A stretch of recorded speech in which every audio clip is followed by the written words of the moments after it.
Bonjour, joue le jeu vous présente le stylo chrono, dessine rapido et passe le stylo. Dans ce jeu, un stylo chrono.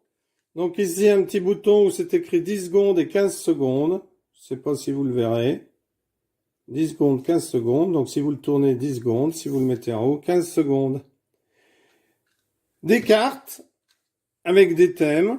Promener le chien, marcher sur une crotte de chien, se baigner tout nu, une cabane dans les arbres, saute-mouton.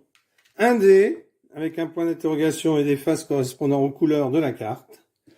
Un petit carnet pour dessiner. Donc le but dans ce jeu, c'est de marquer le plus de points après 10 tours de jeu. C'est-à-dire qu'on fait 10 tours de jeu. Alors si vous êtes 4, vous pouvez en faire 12, comme ça fera 3 tours chacun. Normalement, c'est 10 tours. Comment cela se passe? Eh bien, le joueur qui dessine d'abord le plus beau mouton commence la partie. C'est ensuite dans le sens des aiguilles d'une montre. Donc c'est JB qui a dessiné le plus beau mouton qui va commencer. Il va piocher une carte qui ne sera bien entendu pas vue par les autres. Il va ensuite lancer le dé pour savoir ce qu'il va devoir dessiner. Donc il tombe sur violet.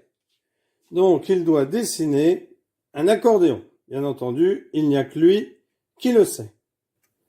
Donc il met bien le dé devant lui pour savoir que c'était lui qui a commencé à jouer. Parce que ce n'est peut-être pas lui qui va faire reconnaître son dessin tout de suite. Donc il va mettre le stylo sur 10 secondes. Il va appuyer sur le bouton et va devoir dessiner un accordéon dans le temps imparti, car après la mine va disparaître. Vous voyez, elle se rétracte.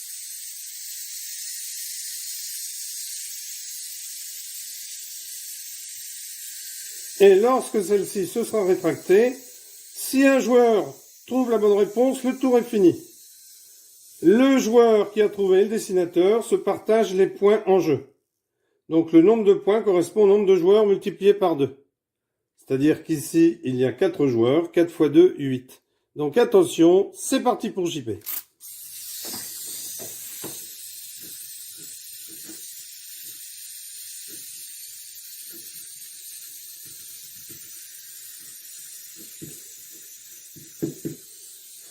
Donc là, vous voyez, le stylo est déjà rétracté.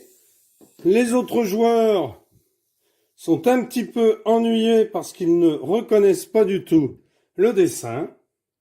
Donc, personne n'a trouvé.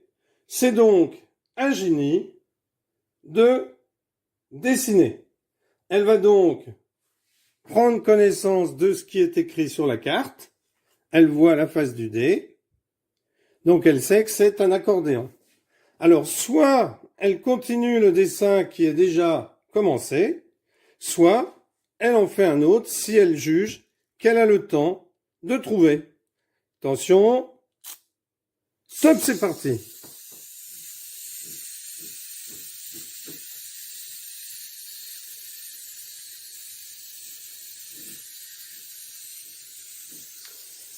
Voilà, le stylo s'est déjà rétracté. Donc ici, alors bien sûr JB ne peut pas répondre puisque il sait ce que c'est. Donc il reste Sabine et Roger. Roger se dit, moi je pense que c'est un accordéon. Roger a trouvé. Donc, comme il a trouvé, il va marquer 8 points. Donc on peut prendre des petits jetons ou marquer sur une feuille les points. Et comme c'est Ginny qui a dessiné, eh bien elle va aussi marquer 8 points. Si bien entendu personne n'avait trouvé et que c'était revenu à JB, eh bien on aurait arrêté et personne n'aurait marqué de points. Donc on joue 10 cartes. En fait, on joue 10 cartes. C'est pour ça qu'il y a 10 tours. Donc au début du jeu, on en tire 10. Les autres, on les met dans la boîte. Et celui qui a le plus de points, est déclaré le vainqueur. Donc vous avez 10 secondes ou 15 secondes sur le chrono, donc vous choisissez au départ.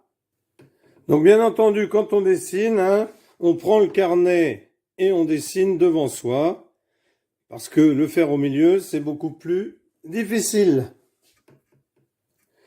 Donc, contrairement à ce que je vous ai dit, hein, c'est une précision que je voulais apporter, que vous trouverez. Je voulais apporter à ce moment-là parce que quand vous lirez la règle du jeu, eh bien vous verrez qu'elle est à la fin. En fait, le joueur n'a pas le droit de redessiner autre chose, il doit continuer le dessin qui a déjà été entamé.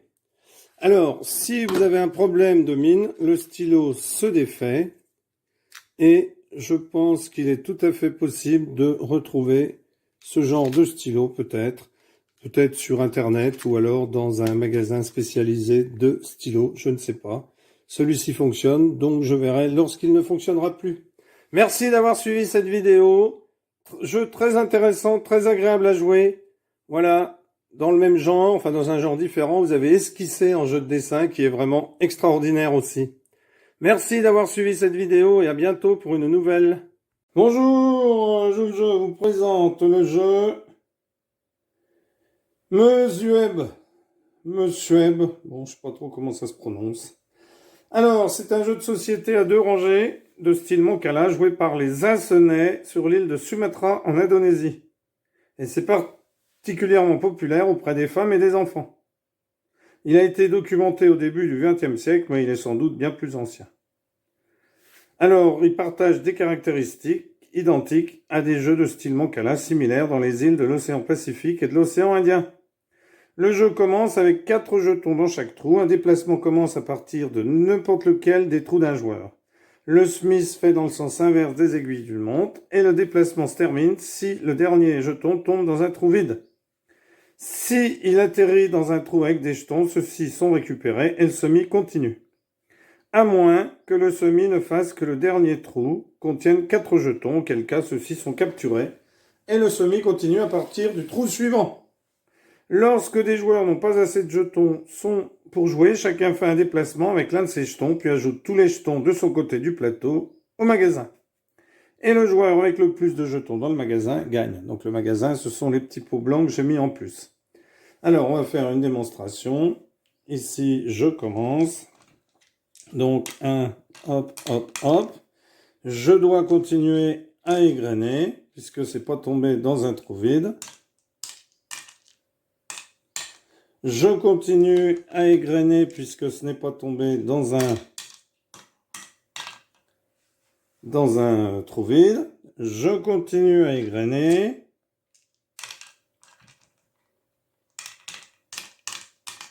C'est tombé ici, donc je continue à égrener. C'est toujours moi qui joue, hein.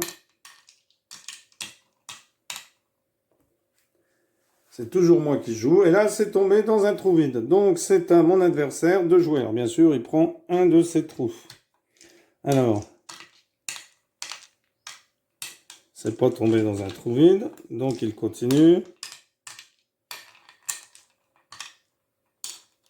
Hop, c'est tombé dans un trou vide.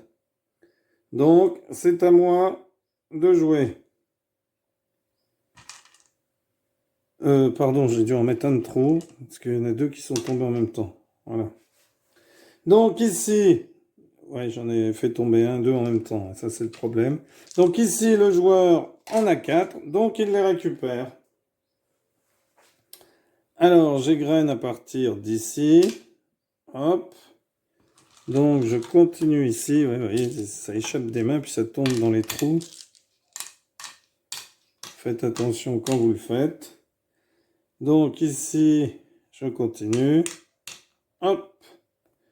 Et c'est à mon adversaire de continuer. Alors, il décide de prendre celle-ci. Hop. Hop. Donc, c'est à moi maintenant. Donc, hop, hop. Alors, bien sûr, vous pouvez calculer, hein. C'est préconisé. C'est pas toujours facile. Donc là, je vous montre juste sans... Je vous montre juste la manière de jouer.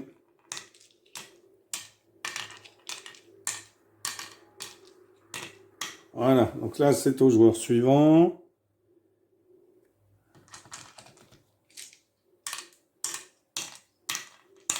C'est à mon adversaire.